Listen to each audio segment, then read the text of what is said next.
The desert winds of Talim IV had a way of grinding even the sharpest minds into dust. For 347 cycles, the Keeper 9 research station had stared into a patch of sky where nothing ever happened. No signals, no ships, no anomalies, just the same black stars, the same faint background noise, and the same endless wait. For Jonah Reed, boredom was a dangerous thing. A soldier once, an engineer now, he knew how silence could stretch into madness. He sat in the maintenance bay with a spanner in one hand and an unfinished mug of bitter Call tea in the other, listening to the steady hum of the fusion core. It was the heartbeat of the station, and the only thing that reminded him he was still alive. Across from him, Vex of the Joule tapped a set of control keys with too much energy for someone this many cycles into exile. Vex's 4 eyes blinked asynchronously, and the frills at their jaw twitched with restless irritation. Jonah, I believe I've counted every grain of dust on this planet. They are all the same shade of despair. Why are we here? Jonah grunted, because some admiral back home decided this patch of sky matters, and until they decide it doesn't, we sit. From the observation deck above, Prefect Jar's voice rolled down like a polished blade. You sit, you wait, you keep the accord, tradition is survival. Jar's crest spines glimmered in the dim light. Your human impatience does not change the duty. Jonah raised his mug in mock salute. Tradition pays real well for starring at nothing, Prefect. Vex snorted, you call this pay. They laughed quiet, tired laughter that tasted of rust and regret. Another shift of staring at emptiness. Another logbook filled with zeros. But then, the station's calm was punctured by a tone, high and sharp. Then another. Then every panel in the sensor hub came alive with furious red. The communications officer snapped upright at their console. 6 limbs flickered across controls with insect precision. Energy spike. Vector 077, Mark 5, magnitude increasing. Jar descended the stairs, his armored plates hissing. Source. Unknown, 2 replied. Not propulsion, field geometry suggests folding. Jonah's stomach dropped. He had heard that word before, folding. Vex's frills shot straight up, like a wormhole. The overhead dome darkened as if the stars themselves were holding their breath. Out there above the desert, reality bent inward. Space twisted into impossible curves, colors spilling across the black, colors with no names, hues that stabbed the eye. The desert's chiming wind stilled. On the console, readings jumped from anomaly to impossibility. 2's voice lost its calm edge. The aperture is stabilizing, diameter 300 units and growing. Flux harmonics are inconsistent with any database. Jonah pressed against the glass, his breath fogging. You mean nobody we know has built something like this? 2 nodded. Correct, this shouldn't exist. Jar's crest spines rattled. Raise shields, full lockdown, no transmissions until we understand. The aperture widened, pulsing with a steady rhythm like the heartbeat of a god. Jonah whispered, after 347 cycles of nothing, now this. Vex's eyes glittered. Careful what you wish for, Jonah Reed. Then another alarm cut through, the comm array flared. Primitive frequencies, raw and clumsy, hammered across every band. A voice spoke, raspy, human, and alive with excitement. Exploration vessel Pioneer's Edge to local authorities. We're picking up readings from an unknown anomaly. Any station in range, respond. Jonah froze, his throat closed around a name he hadn't spoken in years. He knew that voice. Marcus Kine, he breathed. Vex turned to him. You know them. Jonah nodded, dread crawling down his spine. Yeah, and if Kine's here, this just went from boring to catastrophic. The shuttle drifted clear of the wormhole, haloed in light like a newborn star. On the dome's glass, its silhouette trembled in the glow. For a long moment, no one in Keeper 9 spoke. Then the comms crackled again. This is Marcus Kine, Shuttle Alpha 7 returning from excursion. Status, alive, better than alive. Jonah's grip on the console slackened, his relief almost a physical ache. But beneath it, something sour crept in. Marcus's words had an odd echo, as if spoken with 2 voices layered together. 2's tentacles swept across their scanners. Baseline life signs, consistent with human Marcus Kine, but their voice faltered. Additional patterns, neurological activity far denser than pre-entry scans, unfamiliar overlays. Vex leaned forward, 4 eyes narrowing. Define overlays. 2 hesitated. Imagine a song played in one voice, then suddenly played in chords, multiple tones in harmony. That is what his brain looks like now. Jonah's mouth went dry. You're saying he's not alone in there? Before two could answer, Marcus's voice filled the comms again. Warm, eager, brimming with that reckless charm Jonah remembered. Jonah, you wouldn't believe it. The other side, it's vast, peaceful, beautiful. They've been waiting. Jonah forced his own voice steady. Who's they? Neighbors, Marcus said simply. Not enemies, not monsters, just others, and they're curious about us. Jar's crest spine stiffened, throwing long shadows across the dome. Unknown entities within the aperture, he said coldly. Show the data. Two displayed the readings. The wormhole pulsed with energy spikes, patterns shifting like heartbeat rhythms. At least a dozen distinct contacts moved inside the breach, huge in scale. Vex hissed, those are not neighbors, those are ships. Jonah's jaw clenched. He spoke into the mic. Marcus, you're not alone. What did you bring back with you?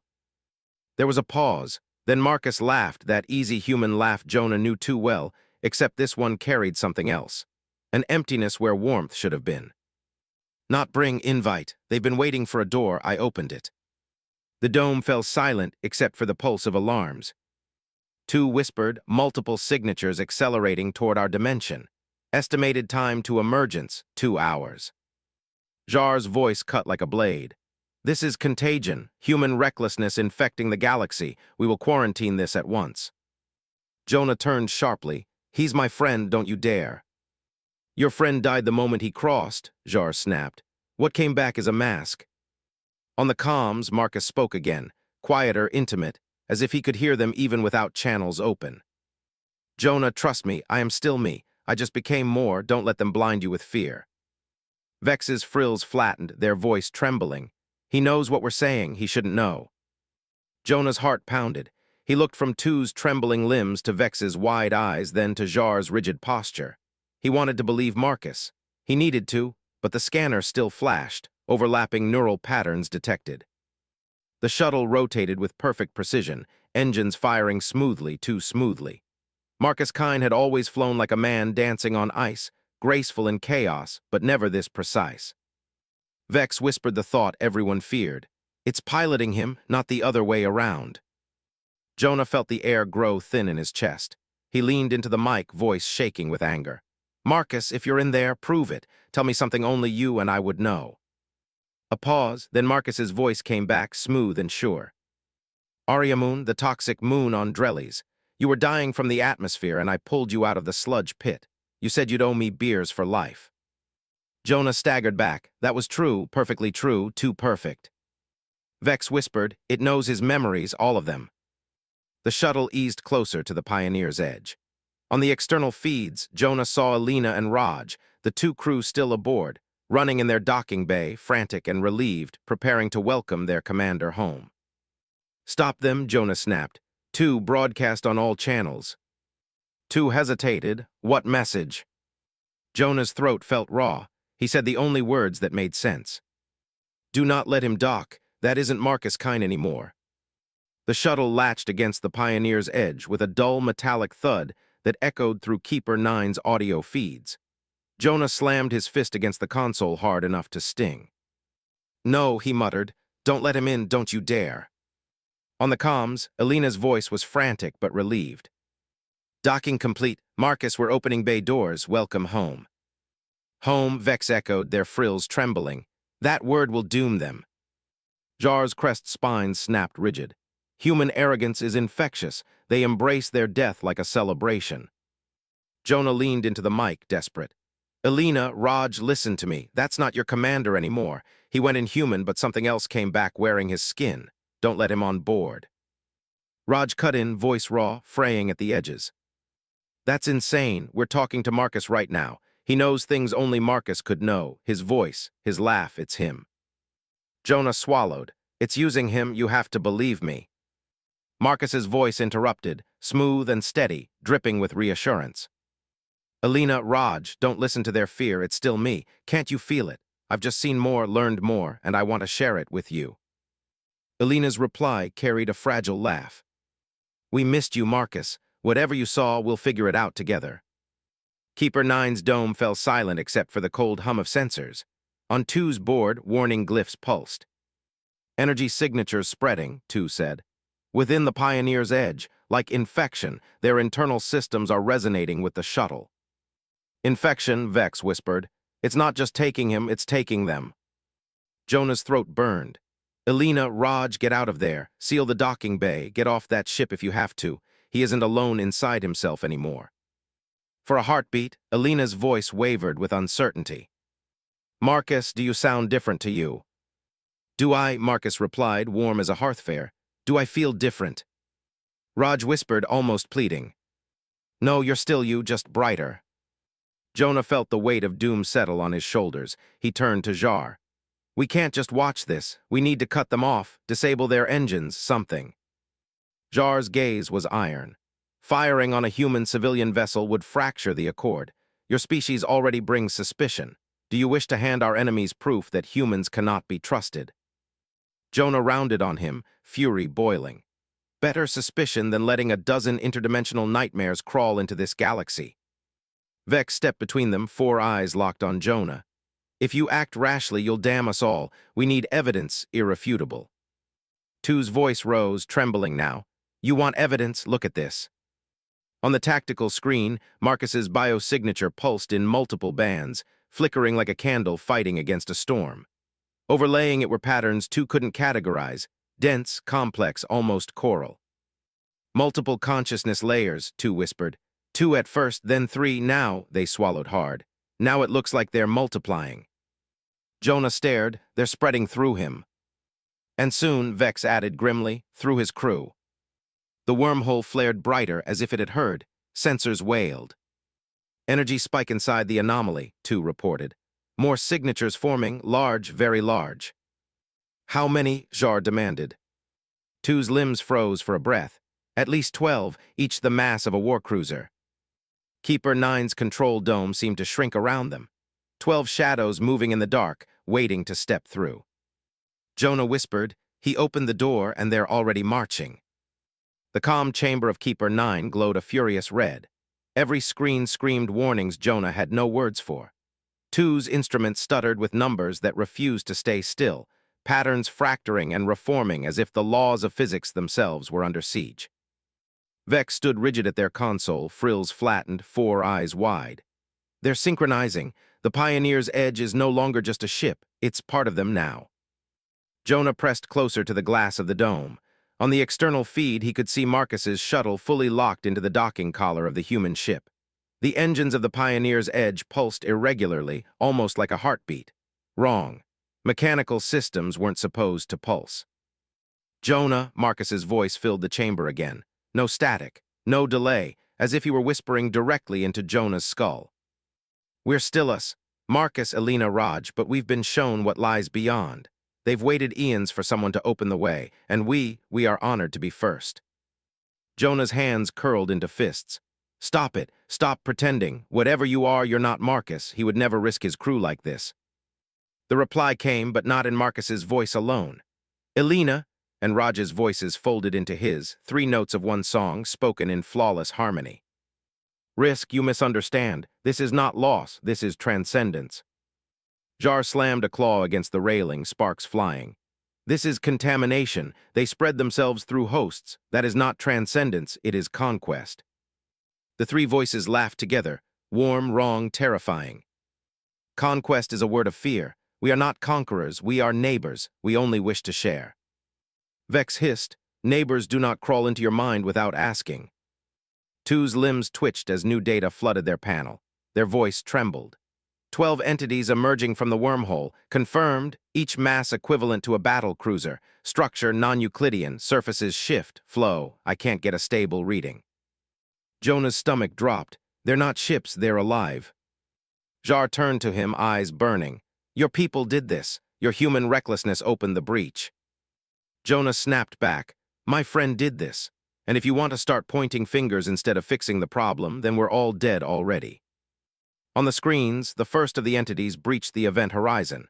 It slid into real space like a shadow given flesh, angles that bent in directions Jonah's brain rejected, a hull that rippled as if breathing.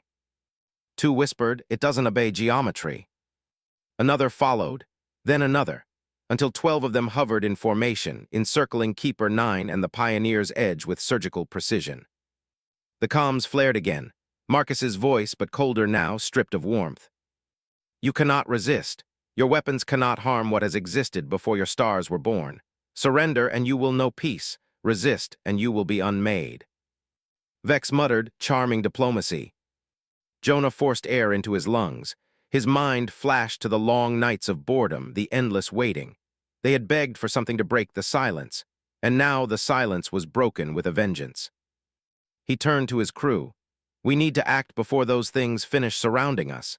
If they spread beyond this sector, there won't be a galaxy left to argue over." Two blinked, all six eyes at once. "Act how? Our firepower is negligible." "Then we don't fight them head-on." Jonah leaned closer, voice steady despite the tremor in his hands. "We break the damn door." Jar's spines rattled. "You suggest collapsing the wormhole, you would sacrifice this station." Jonah met his gaze, jaw clenched. "Better we go down swinging than watch them turn the entire galaxy into copies of themselves." Before Jar could answer, the comms flared again. This time it was all three human voices, Marcus, Elena, Raj, layered together with a chorus that was not human at all. "Jonah Reed, we know you. We see your stubbornness, your compassion. You don't need to fear. Join us. Become more, or die clinging to your smallness." Jonah spat onto the deck. "I'll take small over hollow any day." The dome shook as one of the entities moved closer, blotting out the stars. Its surface shifted like liquid metal, forming what looked like a face, a grotesque parody of human features, smiling without understanding why.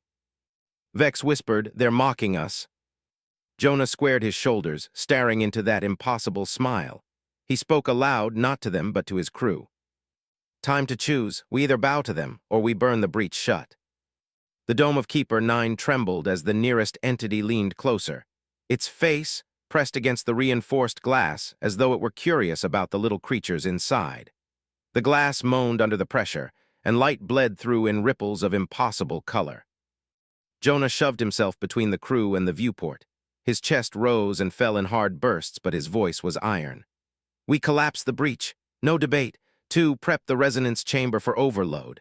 Vex, reroute all power to the grav generators. Jar, either get in line or get out of my way." Jar's crest spines rattled like swords unsheathed. "Human madness, you will tear the sector apart." "Better torn apart than consumed," Jonah shot back. "Or do you want to join the choir?" As if on cue, the comms crackled with that chorus. The voices of Marcus, Elena, Raj, and something vast behind them.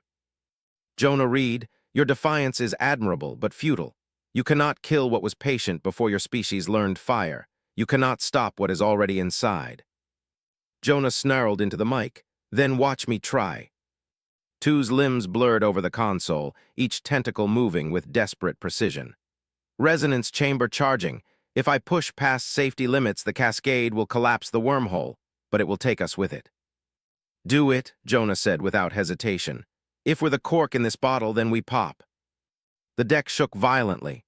One of the entities had touched the hull, and sensors screamed as the metal began to change. Molecular structure twisted, corridors reshaping into alien geometry. "They're converting the station," Vex whispered, horror in every word. "Like they converted Marcus." The blast doors hissed as they sealed themselves, but then unsealed again, reshaping as though the station had decided to let the intruders in. Heavy footsteps echoed through the corridors, perfectly synchronized, too steady to be human. Jonah pulled his sidearm, checked the charge, and exhaled. "They're already aboard." The comms came alive with Marcus's voice, eerily calm. "Jonah, it doesn't have to hurt. Surrender and you will be more than a soldier, more than an exile. You will be infinite." Jonah whispered back, voice trembling but defiant. "I'd rather stay broken than become perfect." Two shouted, 30 seconds to cascade failure. The blast doors shuddered. Then they began to twist, metal flowing like liquid. And in the opening stood three figures, Marcus Kine, Elena Vasquez, Raj Patel. Faces Jonah had loved, trusted, fought beside. But their eyes glowed with light that was not human. Their movements were too smooth, too unified. "This ends now," the chorus said in flawless unison. Jonah raised his weapon, heart-breaking, finger on the trigger. You're right, he whispered. It does. The chamber shook like the bones of a dying beast. Every console screamed warnings. The resonance chamber was seconds from detonation, its whine rising into a keening shriek that rattled teeth. Two's voice cut through the chaos. Cascade in 10-9. Jonah gripped his sidearm, staring at the three figures in the doorway, Marcus, Elena, Raj. Their faces were familiar, achingly so, but their eyes glowed with alien fire. Their movements were too precise, every step a mirror of the others. Stand down, Jonah growled, his voice raw. Don't make me do this. The chorus answered, three voices braided into one. Jonah Reed, you already know this is inevitable. Your death buys nothing. Join us and your pain ends. Vex stepped forward, frills trembling but firm. Stay back, human. They are no longer yours. Jonah's heart cracked. He raised the weapon. For a moment his hand shook, then stilled. I'm sorry, Marcus. The converted commander tilted his head. His lips curved in a smile that was perfect, too perfect. Don't be. They surged forward. Blaster fire lit the chamber, bolts slamming into flesh that didn't bleed right. Marcus staggered but did not fall. Elena moved with mechanical grace, arm sweeping like a blade. Raj's voice, still warm and familiar, whispered through the comms even as he advanced. Jonah, please, stop fighting. You could be with us. 3-2, Two's countdown was a scream. Jonah fired again, buying seconds. Jar roared, claws slashing at the twisted door to jam it. Vex hurled a tool kit like a weapon, eyes blazing. For a brief heartbeat, Keeper 9's crew held the line. Cascade critical, Two shouted. Jonah slammed his hand on the final sequence. Do it. The resonance chamber detonated. Light tore through the station like a blade of pure reality. The wormhole screamed as spacetime folded inward, collapsing like a throat choking on itself. The 12 entities shuddered, their geometries unraveling as they were sucked back into the void. Marcus, Elena, Raj, all three froze mid-step. Their smiles faltered. For the first time, their chorus broke into a scream, not of fear, but of rage. We will wait again, Jonah Reed. You cannot hold the door shut forever. Then they vanished, ripped into nothing as the wormhole imploded. The last thing Jonah saw was Keeper 9's consoles bursting into white fire, Vex's 4 eyes locking with his, Two's limbs frozen mid-count, Jar's spines flared in defiance. And then silence. In the dead sector, there was only empty space. Where Keeper 9 had stood, nothing remained but drifting dust and a single beacon, programmed by Jonah in those final seconds. It pulsed on every frequency, across every channel. This is Research Station Keeper 9. If you are hearing this, we sealed the breach. The wormhole is closed, the threat is ended. And we would like to go on record as saying, this job did not pay enough for this kind of excitement. The message repeated, over and over, echoing into the stars. And somewhere beyond the fabric of spacetime, in dimensions that defied comprehension, patient voices whispered in unison. They had been waiting for eons. They could wait longer. But the next time the door opened, they would not be denied.